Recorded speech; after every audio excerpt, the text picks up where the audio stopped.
মই বিদ্যাকান্দি সমষ্টিৰ সাৰিংগাঁও পঞ্চায়তৰ 4 নম্বৰ ৱাৰ্ডৰ এজন বাসিন্দা। মোৰ নাম মামুন ৰছিদ। সাৰিংগাঁও পঞ্চায়তৰ কংগ্ৰেছৰ বেনাৰ পোষ্টাৰ চৰকাৰী বিদ্যালয় গাঁও পঞ্চায়ত আদি কৰি বিদ্যালয়ৰ প্ৰেক্ষাগৃহ বিদ্যালয়ৰ বাউণ্ডাৰী ৱালত সাৰিংগাঁও পঞ্চায়তৰ বাউণ্ডাৰী ৱালত সাৰিংগাঁও পঞ্চায়তৰ নম্বৰ ৱাৰ্ডত অৱস্থিত নুৰনগৰ প্ৰাথমিক বিদ্যালয়ত সেইখন বিদ্যালয়ৰ বাউণ্ডাৰী ৱালতেই সিহঁতে আঁৰি থৈছে পোষ্টাৰিং কংগ্ৰেছৰ।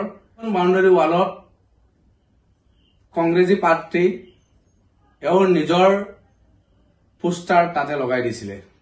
গতিকে আমি সাৰিংগাঁও পঞ্চায়তৰ এজন ৰাইজ হিচাপে হোজাই জিলাৰ ইলেকশ্যন কমিশনাৰ তথা উপায়ুক্ত মহোদয় যে এই বিষয়টোলৈ এটা উচিত তদন্ত কৰি বিহিত ব্যৱস্থা কৰে যেন।